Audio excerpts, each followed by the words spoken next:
Good morning बच्चों।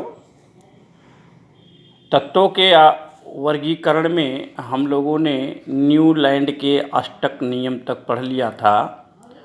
आज हम लोग देखेंगे मेंडलीफ की आवर्त सारणी। मेंडलीफ की आवर्त सारणी। तो आपको बता दूं कि मेंडलीफ के समय में कुल 63 तत्व ज्ञात थे। कुल कितने तत्व ज्ञात थे?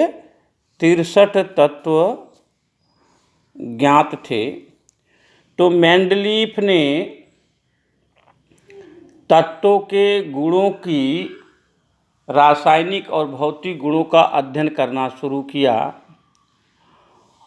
और उन्हें उनके गुणों को छोटे छोटे कार्ड पर लिखना शुरू कर दिया।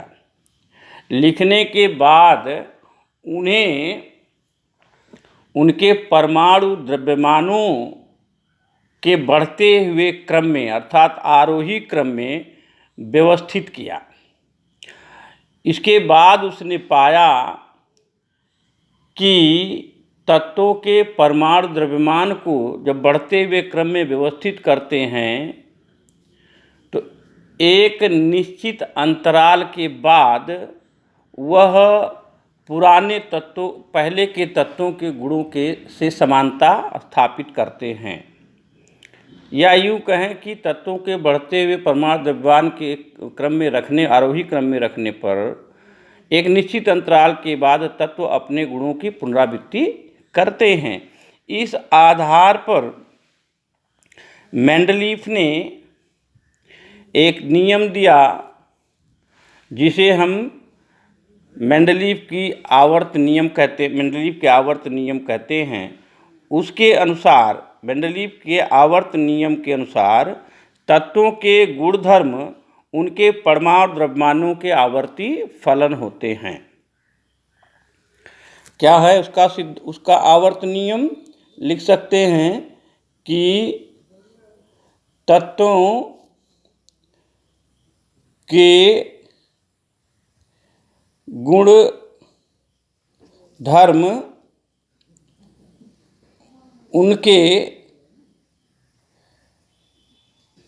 परमाणु द्रव्यमानों के आवर्ती फलन होते हैं। अर्थात तत्वों को जब उनके बढ़ते हुए परमाणु द्रव्यमान के क्रम में व्यवस्थित किया जाता है तो एक निश्चित अंतराल के बाद तत्वों के गुणधर्मों की पुनरावृत्ति होती है। जैसा कि आपको बता दूं, जब इन्होंने इस तरह से टेबल बनाया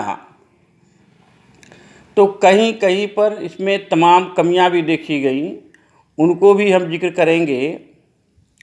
लेकिन उससे पहले एक बात और बता दूं कि मेंडलीफ की आवर्त सारणी में जो ऊर्ध्व स्तंभ थे, ऊर्ध्व स्तंभ उनको कहते हैं ग्रुप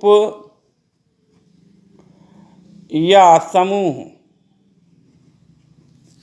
और जो क्षैतिज पंक्तियां थीं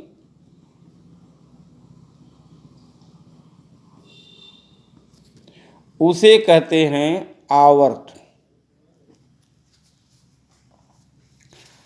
तो अब हम लोग ये देखेंगे, सबसे पहले मेंडलीफ की आवर्त सारणी की उपलब्धि देखेंगे। तो मेंडलीफ की आवर्त सारणी की उपलब्धियां, मेंडलीफ की आवर्त सारणी की उपलब्धियां। आवर्त सारणी बनाते समय मेंडलीफ ने कहीं कहीं पर गुणों की समानता को प्रेफरेंस दिया। वहाँ पर उसने परमाणु द्रव्यमान के आरोही क्रम को इग्नोर कर दिया। जैसे कि आपको बता दूं कि कोबाल्ट है, कोबाल्ट का परमाणु द्रव्यमान 58.9 है और निकिल का परमाणु द्रव्यमान 58.7 है। लेकिन उसने आवर्त सारणी में नियमतः अगर परमाणु द्रव्यमान के आरोही क्रम के हिसाब से रखता तो पहले निकिल को रखता, उसके बाद कोबाल्ट को रखता। लेकिन उन्होंने यहाँ पर परमाणु द्रव्यमान के आरोही क्रम को इग्नोर कर दिया। कोबाल्ट को पहले रखा है और निकिल को बाद में रखा है, क्योंकि इसकी जिस तत्व से समानता स्थापित होती थी उसके नीचे रखने का प्रयास किया, मतलब उनके गुणों की समानता के आधार पर इनको व्यवस्थित किया। यहाँ पर परमाणु द्रव्यमान को इग्नोर कर दिया। और दूसरा इनकी उपलब्धि ये थी कि आवर्त सारणी में मेंडलीफ ने कुछ खाली स्थान भी छोड़ दिए और अनुमान लगाया कि ये तत्व बाद में खोजे जाएंगे। ऐसे खाली जगह के तत्वों का नाम जो रखा वह पूर्व के तत्व के आगे एका लगा दिया, एका लगा कर रखा। जैसे कि बाद में ज्ञात होने वाले तत्व स्कैंडियम, गैलियम क्या क्या है, जैसे स्कैंडियम, गैलियम,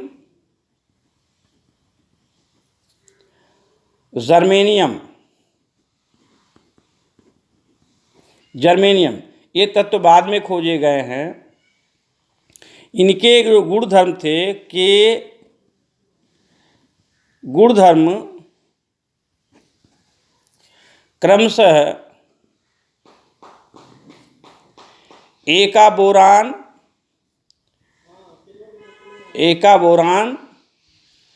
एका एल्यूमिनियम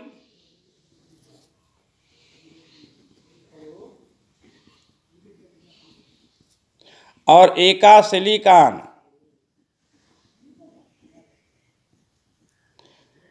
के समान पाए गए।